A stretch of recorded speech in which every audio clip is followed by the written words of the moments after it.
Section 1. You will hear a woman calling the London Police Department to report a robbery. First, you have some time to look at questions 1 to 4.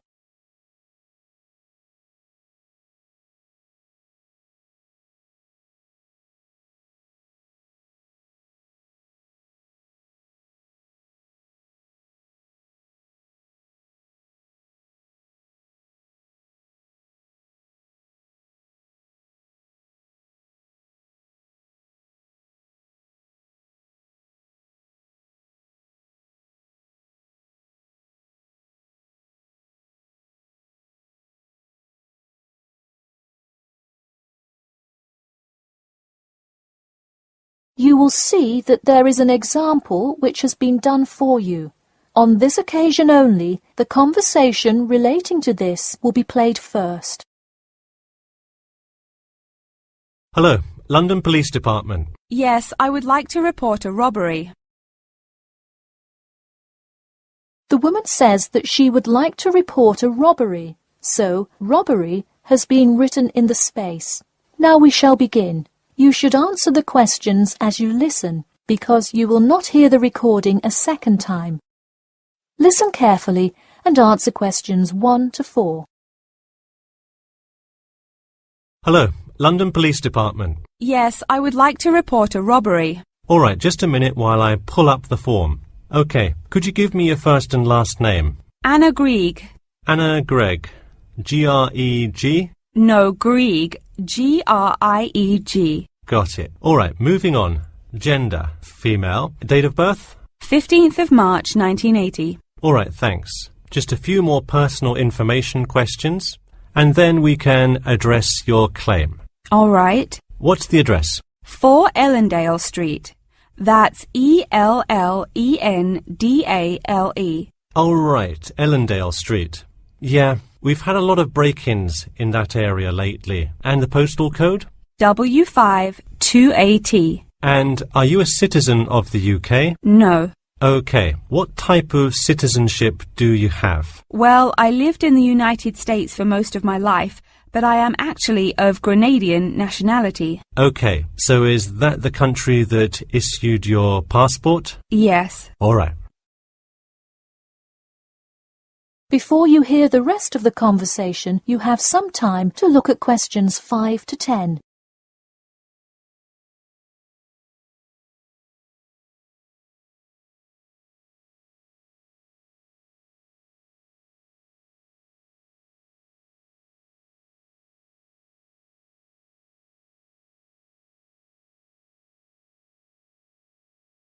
Now listen and answer questions 5 to 10. And what is the crime you're reporting? I already said a robbery. Oh, right. Sorry. This is about the 100th robbery report I've filled out today. Have you had any prior break-ins? In the building or just my flat? The unit below mine got broken into last year. No. Just your flat. Oh, then no, not here. All right. Let's see here. Can you think of anything that was out of the ordinary around your building, or anyone who may have had reason to do this? No, it seemed like just a normal evening. I didn't see anyone suspicious and can't think of anyone that would target me specifically. How long has this been your place of residence? Let me think. I moved in on February 1st and it's October, so it's been about 8 months already. Wow, time flies. And that is just for Ellendale, yeah? Yes, I have lived in the UK for just over 1 year. I see. Can you give me the first and last names of all members of the household? Actually, I live alone. OK, so no other occupants. And can you give me a brief account of what happened? I left to go to a dinner party at 6 p.m.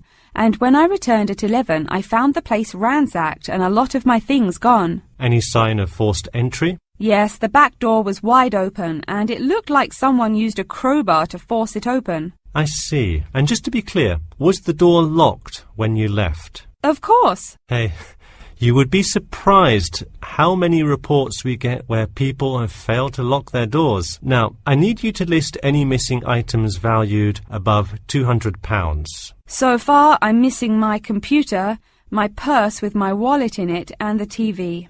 Okay, let's start with the computer. What is the estimated value? £500. And what is the serial number? G41687770. Thank you. And a visual description? It is a black 13-inch PEMDAS cloud book. There is an Oxford sticker on the lid. Okay, and could you give me a description of the purse? Sure, it's a Claude Frieda shoulder bag and the material is silver-coloured cloth. Price? £300. Okay, that concludes my report. I'll submit it and we'll let you know of any developments. That is the end of section 1. You now have half a minute to check your answers.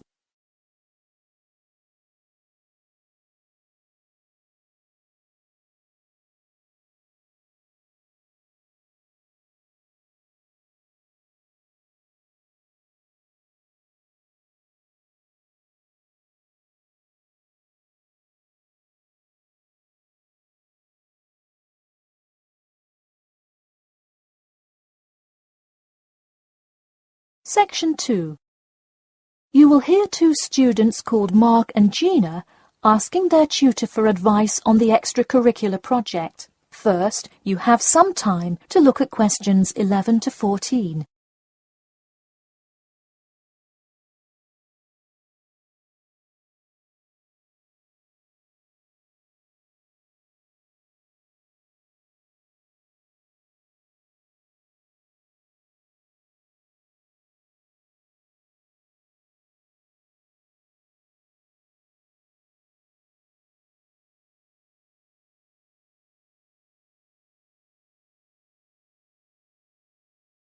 Now listen carefully and answer questions 11 to 14. Hi Mark. Hi Gina. What can I help you with? So we were hoping you could help us with this extracurricular project. Sure. What is the topic? Attending business school. This sounds like a great idea. So you're going to explain the requirements for getting into business school? Not exactly. It will be more broadly about the experience, the academics, accommodation, and social experience that comes with being part of the business school. I see. So would your audience be the general public? Well, we would probably want more to focus on members of the institution. We would especially like to reach individual applicants to the business school. I see. Now, what form will this information be? You could give a talk to all the summer courses. All you'd need is permission from the course director. Or you could pass out information outside the student union. Those are both good ideas. What about sending out pamphlets in the mail? Most college students never check their mail. Maybe you could make a video and show it on campus. That's a great idea. We'll do the video. Great. And as members of the business school, do you have an incentive to attract new students? If so, this idea is a great way to do that. No, the idea actually came about because of how much students like us worry about their studies. Yeah, when I got into business school, there were a lot of things I had not prepared for, so the video would cover a lot of things Mark and I wish we had known upon entering business school. Right. Before you hear the rest of the talk, you have some time to look at questions 15 to 20.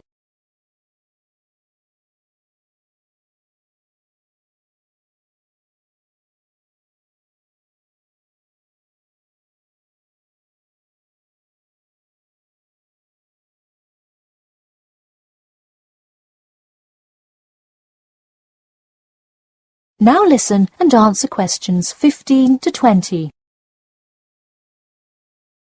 What would you talk about first? The first and probably most important section would be academics. Good idea. So, would you provide guidance on what courses to take? We want to focus especially on the approaches professors take, their teaching methods. It is far different than what students are used to in high school and even in liberal arts college. Good idea. And how long do you think you would spend explaining academics? We'll probably spend 7 minutes on it. We also have some ideas for talking about housing, food options and stuff like that. We're not really sure how to tie it all together though.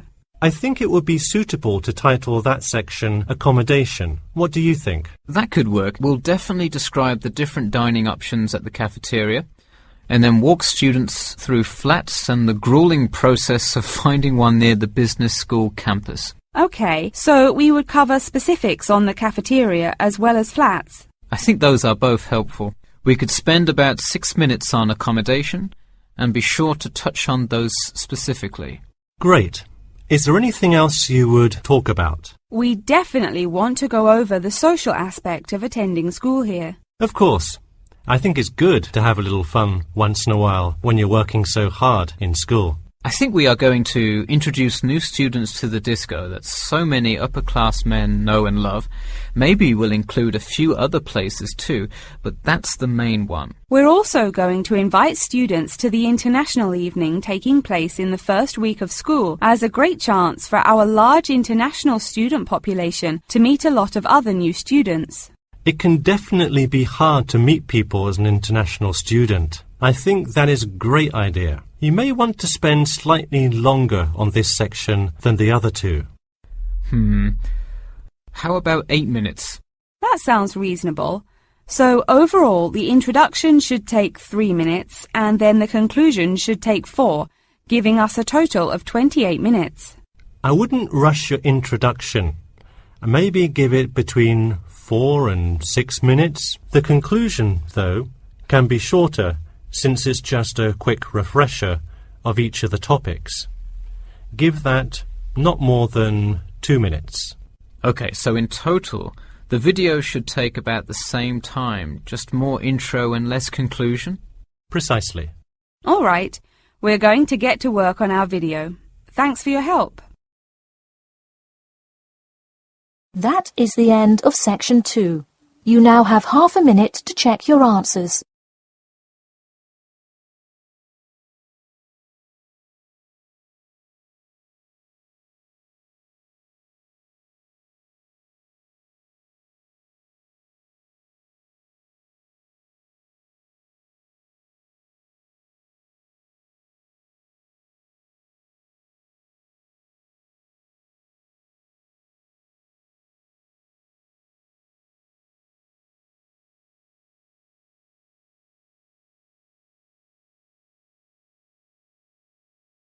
Section 3. You will hear a student called John talking to his classmate Danny about the details of his research project. First, you have some time to look at questions 21 to 26.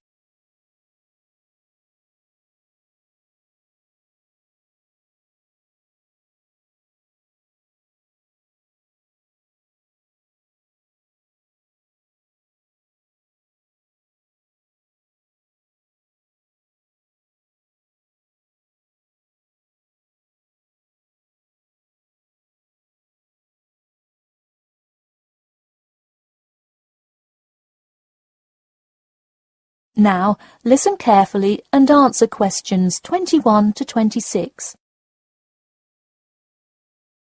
So, tell me about your research project, John. I created a questionnaire for the study to determine people's opinions of the relative feasibility of earning a living in Brisbane. Oh, cool. How is it scored? Are they all multiple choice questions? Well, the questions consist primarily of yes or no responses. There are 2 free response questions at the end. Participants will use a computer to fill in their answers. That way, it is really easy to analyze the data afterward. Great. It sounds like you have a pretty solid idea of what you should do. Just don't forget to submit a copy of your plans to Professor Curran by the 15th. Oh, I almost forgot. You don't do it for the high grade or a praise, but he can review and give you feedback. Right, that will be helpful. He has been conducting studies like this for 30 years now. Yep. Oh, and I'm curious. Are you going to be in the room giving subjects directions for the questionnaire? Well, I think the instructions will be provided by another representative who will not be analysing the data. I want them to feel they can answer and be completely anonymous, so I will not be in the room. Anonymity is really important for this study. I agree. Good idea. You should tell the representative to remind subjects to fully consider both sides of each issue. Sometimes it's really easy to immediately check yes or no without stopping to think about it completely. That's so true. It's like a race to finish the questionnaire first or something. I'll make sure to include that in the instructions. This report has to be perfect. Wow, what's the big deal? I know it's part of your grades and all. Well, it's that, but also a well-executed study could grab the attention of faculty in the department, which would be a huge deal. So, for attention? No, silly. I mean, I could really gain the respect of professors who may later take me on as a graduate student in their labs. Oh, I see. Before you hear the rest of the talk, you have some time to look at questions 27 to 30.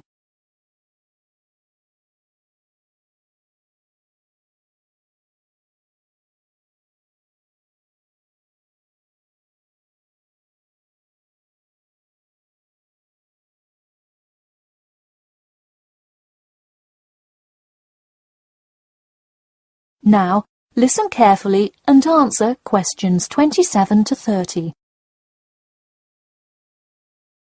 Let me take a look at the survey. Wow, this looks great. The map of the median income by region is a great tool. Where did you find it? Well, thanks. I read a lot of sources and just noticed this one in a small psychology journal called Modern Psychology. It's more helpful than the photo I added, but I think the photo is just so interesting. It was in the newspaper last year during that huge wage strike. It's great. Probably not necessary, but it looks great. I don't understand. What is WKRX's involvement here? Oh, the radio station agreed to sponsor the study if I play their station in the room. Wow, interesting. So you don't have to pay for any of this? Exactly. Nice. Where did you get that idea? Last month, at the Psychology Club Council meeting, someone talked about how easy it is to get sponsorship from local businesses, so I listened to their advice and called around. I'll have to remember that. Well, this all looks great. Good luck.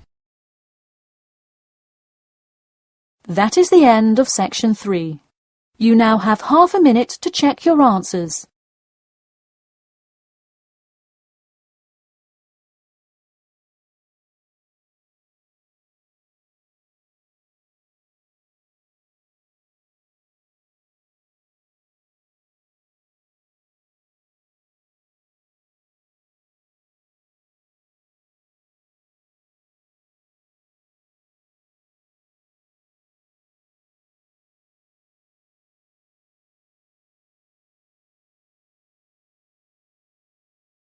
Section 4.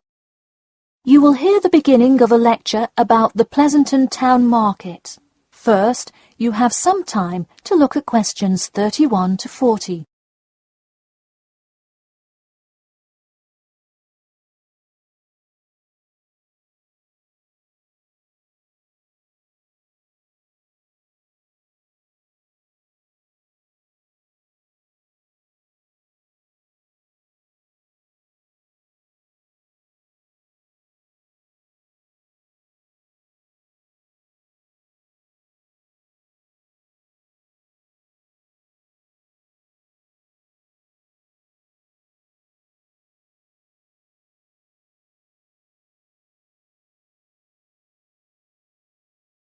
Now, listen carefully and answer questions 31 to 40. Good afternoon. In the last few lectures, we've been covering the social and political pressures that influenced the rise of the rebellion of 1679. Today, I would like to focus on the Pleasanton Town Market. Now, why are we talking all about some market? It's not like it was the first market ever, or even a particularly large market. The Pleasanton Town Market is important because it is often mentioned in the literature found in the library. If you have ever been there, you have probably seen all of the handcrafted items sold there now. But what was originally bought and sold in the town market? In the beginning, the market sold products such as meats, furs, and simple tools. Over time, though, it became known as the place to find quality livestock. People came from all over the world to find the biggest and best cows, pigs, and chickens. In fact, the profits from the town market became the savior of a plummeting economy during a time of much turmoil. Not to be confused with the Reconstruction era, a period of rapid development came about in the 1660s as a result of the market's vendors contributing their profits to building up much-needed public facilities and defense, which would later make a huge impact on the outcome of the war. For many years, the market flourished and began to draw in large tourism crowds in addition to the throngs of livestock customers. However, as revolutions in farming came about, more people moved to farms far from the city centre. Customers grew more and more reluctant to travel all the way to the town centre for their meats, when they could easily choose to buy from local farmers near them for a fraction of the price. With such a fall in the profits of the town's major profit generator, some quality town planning was needed. In the mayoral election of 1668, a young man of little fame just barely claimed the popular vote, none other than the now legendary John C. Wiley. Wiley's first decision as mayor of Pleasanton was to deal with the quickly failing town market. The building with the large clock was a landmark that had symbolized growth in Pleasanton for a generation. Wiley decided to use the notoriety of the town market to set an example. During the historical Rotterdam Rebellion, Wiley gave all those involved lifetime prison sentences in the very same building. It stayed a prison for about 50 more years until they transported all remaining prisoners to other facilities and turned it into the historical monument today.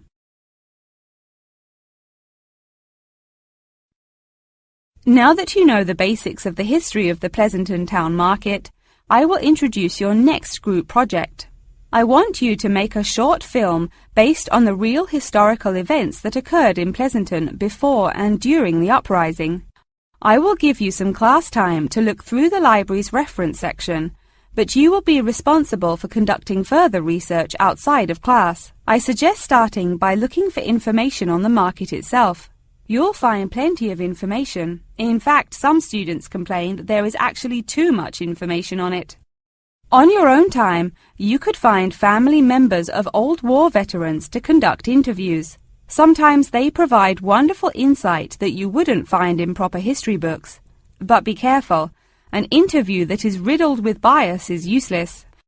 I myself have some very old photographs here that you are welcome to take a look at for some inspiration. I'm lucky enough to own this one of Jim Wiley himself. Very interesting to see, but does not provide enough information to add much to your film. Feel free to take this film into whatever direction you choose. You could even do a crime thriller based on real outlaws. All you would have to do is look through the newspaper archives in the crime section during that time period. Try to get as much detail as you can, but you may end up having to draw your own conclusions. Okay, that's enough from me, so let's go on to... That is the end of section 4. You now have half a minute to check your answers.